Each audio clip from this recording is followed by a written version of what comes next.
किसान बिल संसद में तो पास हो गया, लेकिन उस पर जो रार चल रही है वो संसद से सड़क तक पहुंच गई है।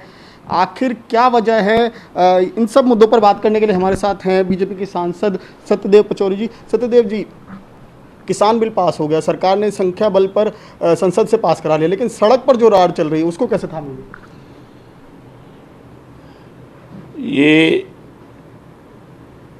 किसानों के हित की राजनीति नहीं हो रही है, सत्ता की लोलुपता और स्वार्थपरता की राजनीति हो रही है। मैं कहता हूं जो बिल हमने पास किया, किसानों के हित में पास किया, इससे पहले कांग्रेस ने क्यों नहीं किया? 45 साल वो सत्ता में रहे ना, तो उनको किसानों के हित से होना चाहिए था कि देश की अर्थव्यवस्था की यदि रीढ़ है तो वो किसान है। ये बात केवल देश के प्रधानमंत्री नरेंद्र मोदी ने समझी है, इसीलिए वो किसान हित की बात कर रहे हैं। चाहे वो किसानों को प्रति वर्ष 6,000 रुपये देने की बात हो, चाहे किसानों के MSP बढ़ाने की बात हो, चाहे वो कॉन्ट्रैक्ट खेती की बात हो, चाहे वो ये बात हो कि किसान अपना उत्पाद कहीं भी बेच सकता है। इसके पहले तो पाबंदी थी कि मंडी में ले जाएगा या सरकारी खरीद पे देगा, लेकिन आज हमने किसान को ये छूट दे दी कि यदि उसके गुड़ के दाम उत्तर प्रदेश की जगह बम्बई में ज़्यादा है तो बम्बई में बेचिए, अहमदाबाद में है तो अहमदाबाद में बेचिए। अगर उसका आलू आसाम में तेज है तो आसाम में जाके बेचे, तभी तो उसको उत्पाद का दोगुना दाम मिलेगा। हमारी मंशा ये है कि किसान जो इस देश की अर्थव्यवस्था की रीढ़ है उसको मजबूत करना।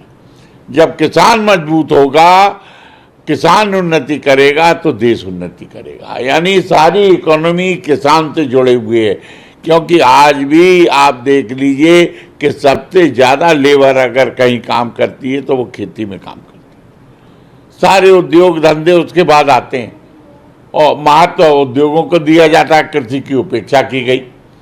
तो ये जो पार्टियां जो आज धरना कर रही हैं इसलिए कर रही हैं कि अलोकप्रिय हो गई, और ये झूठा बहाना बना के घड़ियालू आंसू बहा रही हैं किसानों के दिखावे में, किसानों को भ्रमित कर रही हैं, गुमराह कर रही हैं, लेकिन किसान उसके साथ नहीं है, क्योंकि उसको इतना मुनाफा मिल रहा है कि 1975 रुपये अगर गेहूं का रेट मिला, उसकी लागत है 9 से 60 रुपये, तो 1 से 6% का मुनाफा मिल रहा है। चाहे गेहूं में हो, जौ में हो, ज्वार में हो, बाजराओं में हो, चनल में हो, दलहन में हो, तिलहन में हो। सवाल तो उठेंगे ना, क्योंकि सरकार अपने सहयोगी दलों को ही नहीं समझा पाई तो लोगों को कैसे, किसानों को कैसे समझाएंगे?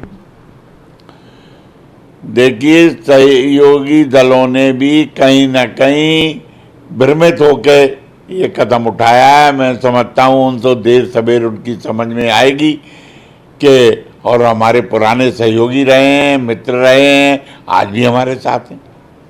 बिहार में चुनाव है, क्या लगता है कि ऐसे समय में अगर ये मामला ज़्यादा तूल पकड़ता है, और अभी तो क्योंकि ज़्यादा अगर देखा जाए तो पंजाब और हरियाणा में ही किसान इस पर ज़्यादा रिएक्ट कर रहे हैं, अगर ये देश भर में फैलता है तो बिहार चुनाव में नुकसान उठाना पड़ सकता है पार्टी को? देखो, ये जो विरोध है, रिएक्शन है, किसानों का नहीं, ये पॉलिटिकल पार्टीज का विरोध है, क्योंकि वो आगे चुनाव भी देख रहे हैं। पंजाब में भी चुनाव आने वाले, और पंजाब में सबसे ज़्यादा मजबूत तो किसान ही है, तो किसानों को वो हितैषी दिखाना चाहते हैं। हितैषी दिखाने की होड़ लग गई है, चाहे वो पंजाब हो, चाहे वो हरियाणा हो, और चाहे वो बिहार हो। और किसान समझ रहा है, किसान उनके इस घड़ियाली आंसू में आने वाला नहीं है, इसीलिए कोई चिंता की बात नहीं। लेकिन सर, ये चीज़ तो कहीं ना कहीं सरकार की कमी है कि सरकार अपनी बात नहीं समझा पा रही और विपक्ष आसानी से बरगला लेता है लोगों को। देखिए, किसान अपनी बात पार्लियामेंट के अंदर भी कह रही है। कल भी नरेंद्र सिंह तोमर का बयान आया, और उस दिन जब बिल पास हुआ तो उस समय तो इन पर कोई उत्तर नहीं था, सबने समर्थन किया। यानी लोकसभा में कांग्रेस स्वयं कह रही थी ठीक है, और आजकल कहने लगी कि नहीं, बिल वापस लो। ये बताइए, ये लोकतांत्रिक व्यवस्था कोई बदलना चाहते हैं कि जब चाहे बिल पास कर दें, जब चाहे बिल वापस ले लें? अब सरकार, आपने बिल पास किया, हमसे कहना है वापस ले लो। ये दुर्भाग्यपूर्ण स्थिति है। ये लोकतंत्र के महत्व को नहीं जानते, पार्लियामेंट के महत्व को ही नहीं जानते। ऐसे लोग नासमझ लोग राजनीति में विपक्ष में बैठे हुए हैं इस समय कि जिन्होंने लोकतंत्र की मर्यादाओं को भी कुठाराघात किया है। जो राज्यसभा में जो हुआ, उपसभापति के साथ क्या होना चाहिए कि आप उसके कागज फाड़ दें, उसको अगर सुरक्षा कर्मी नहीं रोकते तो उनको तो कुछ भी व्यवहार कर सकते थे वो, और उसके बाद संसद के पार्लियामेंट के अंदर धरने पे बैठ गए। और उनकी सदा सहायता देखिए कि स्वयं गए उनको सुबह चाय पिलाने के लिए।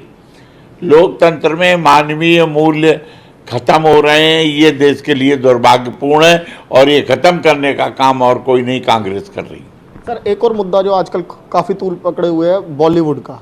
बॉलीवुड जो समाज का आईना दिखाता है, समाज की बुराइयां फिल्में बनाता है, लेकिन उसके आज उसी की बुराइयां सामने आ रही हैं, उस पर क्या कहेंगे? देखिए, मैं समझता हूँ कि जो ड्रग्स का चलन है वहाँ पहले ही से था, लेकिन दबा हुआ था। अब ये बात उजागर हुई है तो इसकी गहनता से बड़ी उच्च स्तरीय जांच होना चाहिए, और ये ड्रग्स के चलन को देश में बंद होना चाहिए, क्योंकि इससे भी कहीं ना कहीं अराजकता फैलेगी और साइबर क्राइम भी भारत में आ जाएगा।